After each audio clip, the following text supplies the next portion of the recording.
good, y'all? It's the Demouchet React, and we're back with another video. Who we got today, C? Today we're back with another American reaction. So excited about this video. If you're new to us and we new to you, make sure you scroll down, hit that subscribe button, and turn on the post notification bell because we're on the road to 200K. And we cannot get there without you guys, all right? Join the family. Without further ado, let's get into the video. Let's get it.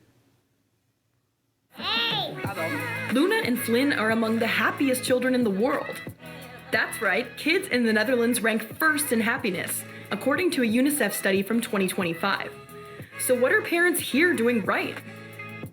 We really try to let them be kids first, and then along the way, try to see where they end up. This is a lot different than the US where I grew up. American kids tend to have a lot more structured learning, even in their earlier years of preschool.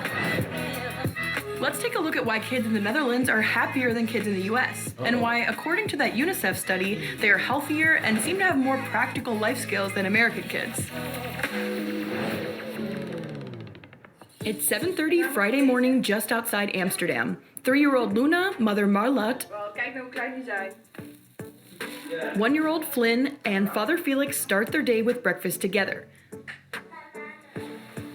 For Marlotte and Felix, like many Dutch parents, sharing the morning is a crucial daily ritual.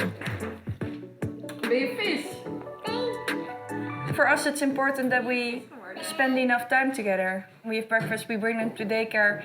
I go to work, and then maybe sometimes I have plans in the evening as well, and I only see them in the morning, that 1 hour, 1.5. For me, it's important that we spend it together. Time now to get ready for daycare.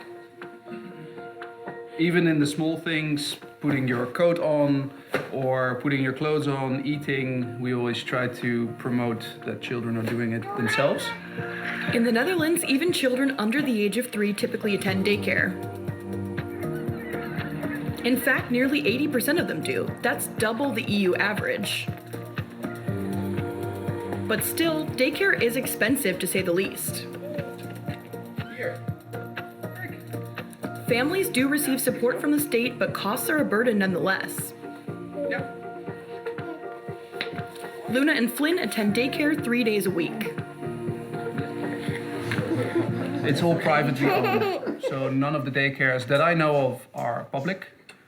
These are often increasingly owned by private equity firms, so they're in it for a profit, which is okay, but it does jack up the price a little bit compared to maybe public versions in other countries. So many people are not too happy with this model. Even so, receiving any state support at all for childcare costs would be a dream for many American families. In the US, childcare can cost as much or more than college tuition, and funding isn't always accessible. In fact, on average, an American family has to spend almost a quarter of their income on childcare. In the Netherlands, parents are entitled. We kind of had this conversation on another video. Yeah. But I remember I had a job. It was one of my first jobs out of college. No, I was still in college. It was my first job still in college, but it was a big girl job, right? Working in the office, got benefits, got all these things. But when I went to like 2 daycares, it was 90% of my check. That makes sense to y'all? I'm going to work just to pay a daycare bill? Oh, no. The daycare bills are big, man. Like, it's no joke. A week? It's no joke. And it's weekly, too. Ooh. Yeah. Yeah. We get no help. None. Entitled to maternity and paternity leave. And they can take that parental leave until the child turns 8. Like many Dutch fathers, Felix doesn't take his leave all at once. Instead, he takes a weekly pop. Netherlands parents are entitled to maternity and paternity leave. And they can take that parental leave until the child turns 8. 8 years old? Like many Dutch fathers, Felix doesn't take his leave all at once. Instead, he takes a weekly Papa Day to focus on the kids and... That's 2nd grade, right? That's 2nd grade, 8. Until they're 8. Huh? Wow, that's... 8 Okay. years old? Oh, Lord, Jesus. Take them through there. All right. Cool. Oh, Lord. And they get to keep their job. And it's paid. I'm pretty sure it's paid too.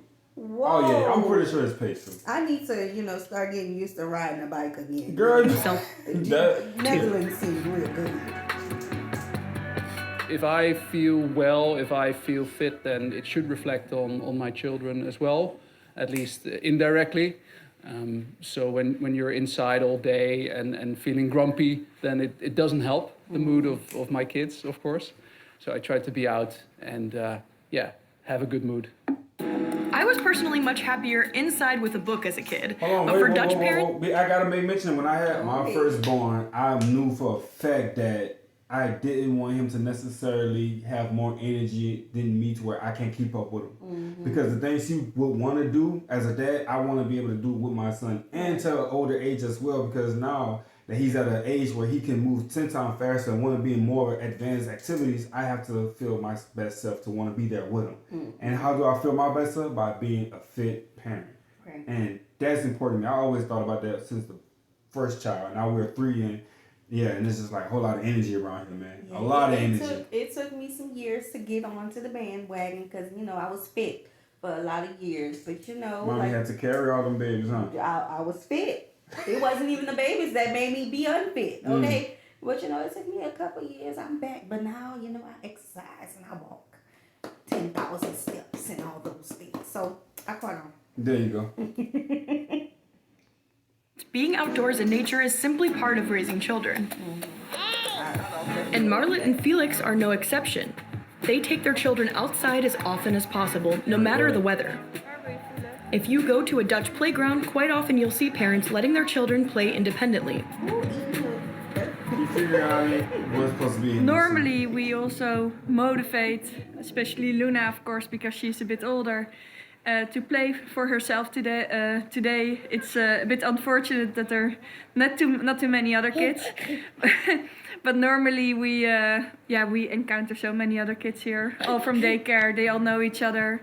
We can sit at the terrace, have a drink, and Luna can entertain herself, yeah. I'm from suburban Ohio, where you absolutely need a car to get around.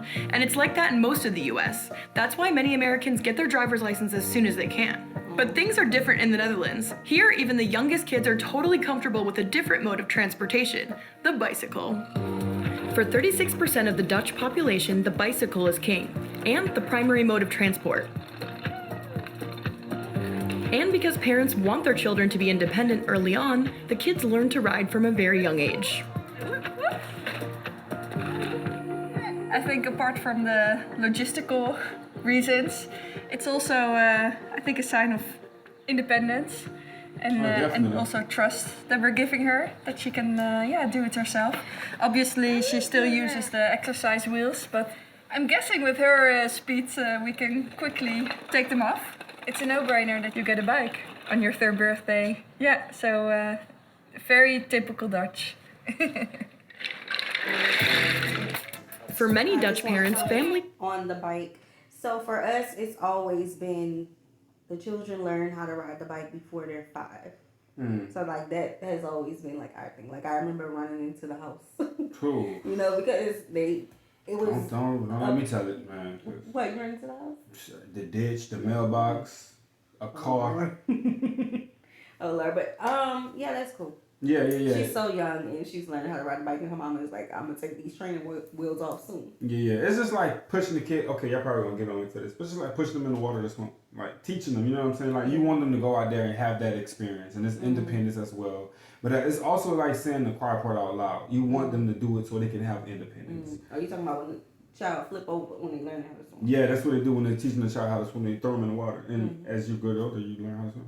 Yeah. I did. Once you know how to ride a bike, you know how to ride it for life. Ties are indispensable.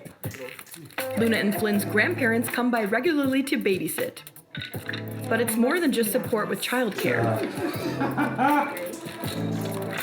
It's very important for us to have our parents close to us raising our children. I think it's so much fun for them.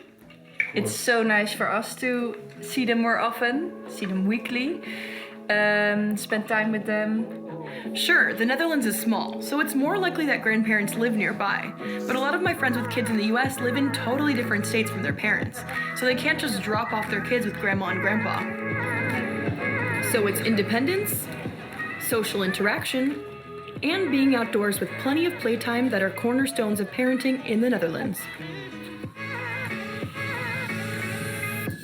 In many, many other places, children are raised much more strict and with a very clear, well, career path almost. Yeah. We are active, like we like to go outside and show them the world, also traveling, but it's not because they need to be the best, especially when they're young, they need to be kids. The Netherlands is not necessarily paradise on earth. Like any other country, it has its problems. But having happy kids is a good start to a happy society. What do you think about the Dutch way of raising children? How does it compare to parenting styles where you live? Let us know in the comments. Man, we're gonna start for that. Make sure you guys go check them out. I honestly, y'all, don't see much of a difference. Yeah. I think the way that, we raise our children. right. I think that it's just the necessity. Like, it's necessary for your child to want to be outside as often as possible. We push that because we all saw. If y'all don't know, we all saw what happened during COVID. How indoors actually hurt the children more because we had more accidents with bone structures and them not being able to do the jumping things that they did. You know what I'm saying? Wait, hold up. You gotta be very clear. Not in our children. No. Just in children. Like, we had parent-teacher conferences, like with the whole schools and things like that, and that was some of the things that they saw. That Yeah. children didn't have, like, they were behind in their motor skills with knowing how to hold a pencil, knowing how to cut, like, those things. Our children never dealt with No. I'm kind of giving like a more Yeah. broad statement when I say that though. But yeah, I see a lot of similarities. Mm-hmm. Yeah. Yeah. In our, that's us though. We just two Americans. Okay. All right, y'all. We hope you guys enjoyed this video with us. Be sure to Facts. subscribe. We'll see you soon. Peace.